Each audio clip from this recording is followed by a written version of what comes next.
What's up, guys? I had to remake this intro because I accidentally deleted the original, but today we're going to be installing the Garmin 47 dash cam. So I'm going to go over kind of what's in the box. I'm also going to go over this adapter that I selected for this install, which is the OBD2 power adapter, and then kind of give you an idea of why I actually picked this particular camera. So let's get started. Like I said, we're going to be installing this Garmin 47 along with this OBD2 adapter. The reason I went with this setup is, one, I wanted a name brand camera. Two, the cameras that are above this, like the 66, they have a wider field of view, and they also, I don't know necessarily if the 66, but a lot of the other ones can shoot 4K now, as this one's limited to 1080p. But for me, 1080p and the field of view that this camera offers was sufficient. The main thing for me is I wanted a reputable brand that offered a seamless installation where I don't have to cut and splice wires, because I'm putting this into my brand new 4Runner, and I wanted to make sure I don't compromise any of the wiring or anything that could potentially void the warranty. All right, with all that being said, let's get started. Okay, so as I mentioned before, I was going to open the box. I did tear off the address stuff, but besides that, I haven't opened this. So in the kit, I bought the Garmin Dash Cam 47, and I also bought their constant power adapter. I went with Garmin because it is a well-known, reputable brand, and it had really good views. If you go watch one of my previous videos, I actually purchased a cheap Anchor dash cam, which I utilize in my daily driver every day. It's not bad. It definitely does a good job for the basics of why you have a dash cam. But I do want one that offers parking detection, like if something hits the car while it's parked. I also like the ability to upload this to the cloud. So even if I'm not in the car, this is still recording and I can have the data being uploaded to the cloud, which is a nice touch. I went with their constant power adapter because the Anchor one I have is just plugged in via USB. I could cut the end of the USB off and then hardwire it into a fuse block into the fuse panel. I could honestly have done the same thing with this Garmin, but since this is going into my brand new 4Runner, I did not want to be splicing into any wires, modifying the fuse box, or anything that could ultimately compromise the warranty from Toyota. So with that being said, I got a name brand adapter, which Garmin was one of the few that actually offered this. But you could arguably get this adapter because the output is to USB and run any other dash cam to it. But with that being said, this is one of Garmin's newest dash cams in their lineup. This is the 47. I didn't see the need for the 66 or the one above this because the field of view that this offers is sufficient for the size of windshield that the 4Runner has. I also didn't think I needed 4K at this time. I think 1080p would be sufficient. So that's why I chose this package. I bought this package a little over a week ago, and at the time of the video, both of these items, and it was about 250 bucks. So with that being said, now we've gone over why I picked it, the model I picked, and the two options I have. We'll go through and open the box and show you what's in the box itself. Now, my channel isn't an unboxing channel by no means, but I still wanted to go over what you're actually getting if you decide to purchase this as well, because I usually go to YouTube for advice and look for reviews on products and whatnot. So I figured I would be helpful and be one of the few that actually shows what I have. So the first thing is this adapter. In the adapter, it has 10 minutes, 24 hours, and then it looks like a loop. I'll have to read the instructions on what the difference is between the loop and the 24 hours, but I'm sure it has something to do with recording duration. It also has double-sided Velcro, which will come in handy for when we're putting this up under the dash. We can Velcro this somewhere so that this isn't flying around near the pedals. And then, of course, in the box that the camera came in, you have a USB adapter if you're not going to buy the port. for OBD2 power. Has a long USB, a short USB, which that's a nice touch because a lot of cameras give you the short one and you have to buy the longer one extra. In the box there is also some instruction manuals. I'm sure there's a warranty thing in there as well. And then last but not least is the actual camera itself, which is really tiny. This is a lot smaller than the Anchor camera that I have in my daily, as I mentioned before. Really nice compact design. One bonus is the Garmin camera does already come with a micro USB card. In this case, it's a 16 gig card. It's not going to hold a lot, I can tell you now. In my daily, I have like a 256 gig card, and that seems to last about a week, recording at 1080p. But nice package. It's nice that they do include the 16 gig memory card just to at least get you started. Garmin's mount is actually magnetic, which I think is pretty sweet. It makes it easy to take on, put on and take off from the windshield. And it actually comes with a little metal disc that you adhere to the windshield, which is a nice touch in my opinion, because a lot of times you have the clunky large suction cups, or you have the weird mounts that like grab onto the rearview mirror and stuff. This is just a very simplistic mounting system that is very effective. I have a magnetic mount on my cell phone mount actually, and it works really well. But yeah, so here's the contents of the box. Again, this is the Garmin Dash Cam 47. We are going to now go through the installation process. It's going to vary by car, of course, because different shapes and widths and lengths and stuff will determine which cable you're actually going to use. I already know in our case we're going to have to use this long one, and I actually hope this is long enough, but we will see. So yeah, so next up I'll read the instructions to determine which setting I'm going to put this on.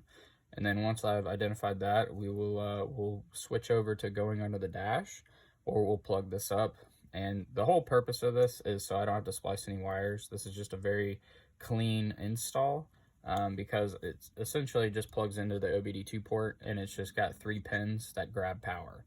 OBD2 ports are pinned pretty much across the board the same way. That's the purpose of OBD2 is to have a standardized method for diagnose ports. So this should work in virtually any car with an OBD2 port. So yeah, you may run into some issues where cars are their OBD2 port is in a place where you wouldn't want this plugged in all the time. Some are in like the console. I know some BMWs have like a little plastic door that go in front of the OBD2 port, so you may not want that door hanging down. Fortunately in the 4Runner and most Toyotas, it's a basic port just shoved up under the dash, so it's not a big deal. But just something to think about if you are interested in buying this as well, is I would first identify where that port is to make sure it's not in a place that is going to inconvenience you ultimately, because that might hinder the decision. So yeah, so like I said, next up we're going to go find where we're going to plug this in at and mount the USB outputs. And then we will go through routing the cable, and then I will determine what location I want to put the actual camera itself on the windshield. So yeah, so let's get started. Okay, so I found a general idea of where I want to mount the camera. Now, one thing I did want to point out, if you have a newer Toyota, a lot of them have the radar sensor, and they also have the camera, if you can see that, right there. So one thing you got to be aware of is you want to make sure that you don't put anything in the view of that camera. I think you can pretty much put anything on the windshield and you would be okay, but definitely confirm with your owner's manual to validate that. Different cars have different suggestions on where to put stuff. Like you can see there's a toll road transponder there on mine. But I will show you where I've ultimately decided to mount the camera, just because I think it gives an incredibly good field of view, being in the center of the windshield. And I also think it hides where the mount is. I'll go ahead and show you. If you see, there's that blacked out area on the windshield you can't see through, which is used for the safety sense. If you come in the inside here, that same area is right here. and there's nothing there. It's the windshield rearview mirror mounts behind that, and then the box itself mounts there, and it kind of just gives you a nice little area right here on that corner piece where the mount, the little magnetic disc I was talking about before, can mount to. And then that gives the camera a nice little area to sit, kind of like this. That will give it a nice field of view. It'll be up high enough that it can see everything, and then it's centered in the windshield so that it can see both left and right pretty evenly. So that's where I've chose to mount mine. You can choose to mount yours wherever you like. That's the good thing about these types of installations, is there's not one single way of doing it. You can mount it anywhere you want. Just the key is to get a good field of view. I mean, honestly, that's what the camera's for, is to view collisions and driving, and if people cut you off and things like that. So you just want to have it in a good enough location that it can accomplish those tasks. Some windshields have the tinted stuff that you have to work around. My windshield also has this touch keypad, which I went over in another video. So I'm kind of working around a lot of different things here. And for me, when I install stuff, I like to make it look as clean as possible. I like to make it look like it could honestly have came that way from the factory. The only thing I'm going to have a challenge with is the cable. I will have to run the cable from here up to the headliner. So that little part of the cable will be visible, but I may find some adhesive and adhere it to the side of this to keep it tucked away. But once I get it in the windshield, I'm going to essentially just run it up along the windshield, down the pillar, come down here alongside the dash, and then I will plug that adapter into the OBD2 port. I will say this cable, once it's unraveled, is like, I don't even know. I'm sure in the instructions it'll tell you how long it is. It's got to be at least 6 feet. I mean, it is super long. I can honestly plug this in here and reach the back of the 4Runner if I absolutely needed to. The other cable is just a tad bit too small, unfortunately. So I will have some excess that I'll zip tie up under the dash, but not the end of the world. So yeah, I just went over how I'm going to install this. So I will go through that now. No sense in me going over those steps. If you have questions, if you have a 4Runner, and want to know how I'm running the cable and stuff specifically, just comment down below and I'd be happy to answer your questions. But since this is going to help people with multiple vehicles, I don't think it's worth showing that part of this. So I'll come back once I have this installed, and I'll go over the user setup and my first impressions once the camera's fired up. All right. Okay guys, so we are now back. I have the camera installed. Like you can see, and I mentioned this before, I'm going to try to get some kind of adhesive or something, like a cable keeper type thing to put up against here. But I had to leave some slack so that you can actually take the camera on and off.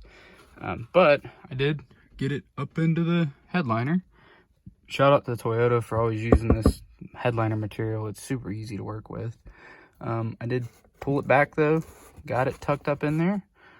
Main thing is to make sure it can't shake out. Like, there's a little bit of a lip, so you just want to get it far enough in there that it doesn't pull itself out. The other thing is to check the corner, which is good. Got it all tucked into here. Oh, if you can see right there, have it run down the pillar. I got it to where it's not interfering with the airbag, because you got to remember, cars have side current airbags. Last thing you want is this thing to blow out and the cable's holding the bag in, or the cable interferes with how that works.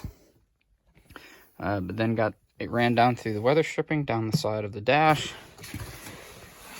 And then I took the extra wire down here in the kick panel, and I have the USB stuck to the side of the body of the car using the double-sided Velcro that comes with it. And then I have the adapter plugged into the OBD2 port. And as you can see, I have it wrapped around back behind the fuse panel, and then I zip tied. The two black zip ties right there were added by me. The white ones are from Toyota. So it just makes it a clean install. I mean, you look in here, there's no cut wires, there's nothing. It honestly looks like it came that way from factory. And then you can still have full access to this. If you need to use your OBD2, you just unplug it. And when you want to use the dash cam, you just plug it back in. pretty easy. Install took all of 10 minutes tops, and that was mainly just figuring out where I put my zip ties. So yeah, now we get to go through the setup of the camera. One of the most satisfying things of any new electronic is to pull that off. So first thing we're gonna do is we'll pick our country, and I don't want the UK. Let's see. It's hard to do this and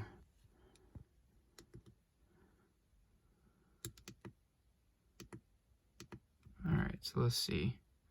We want the US, and we want English, and agree, and camera placement is center.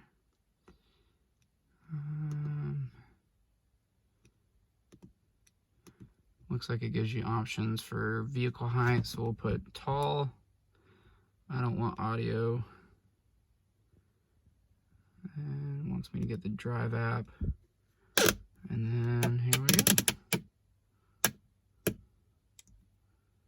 go. We have a dash cam. Look at that. Nice, clear, looks good.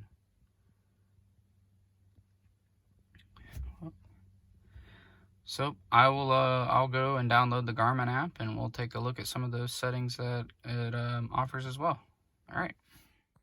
I did want to throw in a little clip of the nighttime capabilities of this camera. I turned all the lights off in my garage and walked around with a flashlight just to kind of demonstrate how great the night vision is on this camera. I even have license plates on the wall, and you can see, despite the garage being pretty much dark, if you have any sort of light source near those license plates, they light up, and including my face, which is good. That's what you would expect for a camera in this price range. So I wanted to just throw this clip in because I know people may ask how well the nighttime vision actually works. And when I make a follow-up video showing some of the actual clips that this camera produces, I'll throw in some nighttime clips as well. Okay, so after fumbling with the settings a little bit, getting the app installed, we've got the camera mounted, got the windshield cleaned up from where I had my fingerprints, putting the install in. I took the plastic off the ring around the front, which is a nice touch. But yeah, looks like it'll be a good setup. I have it set up right now so that the power adapter down that below that was plugged to the OBD2 is on a 24-hour setting. And then I have my parking set up that where it'll record for 24 hours after an incident. And then once it goes without an incident, it will shut off. It is a pretty nice camera. I'm gonna use it for a little while, do a follow-up video, probably a couple weeks, maybe a month or two, just to give my initial impressions. And then I think a year from now, if I remember, I'll do a long-term review on it as well, just to go over the features and my opinion of some of the things. The camera did update. It looked like it was just a basic firmware update, but it does kind of tell me that, you know, maybe as they roll out new features, this camera may get them. Like I said, we'll just have to see. You can see right now the red light's on. I just turned the car off. I know after about 5 minutes is what I had the settings set up for. After about 5 minutes, after you stop driving, it goes into parking mode, and then it essentially shuts off. It's just waiting for a collision or an incident that will turn the camera on, and then it will begin recording. So yeah, that was my first impressions of the Garmin 47 and the installation. Hope you guys enjoyed. Please like, comment, subscribe.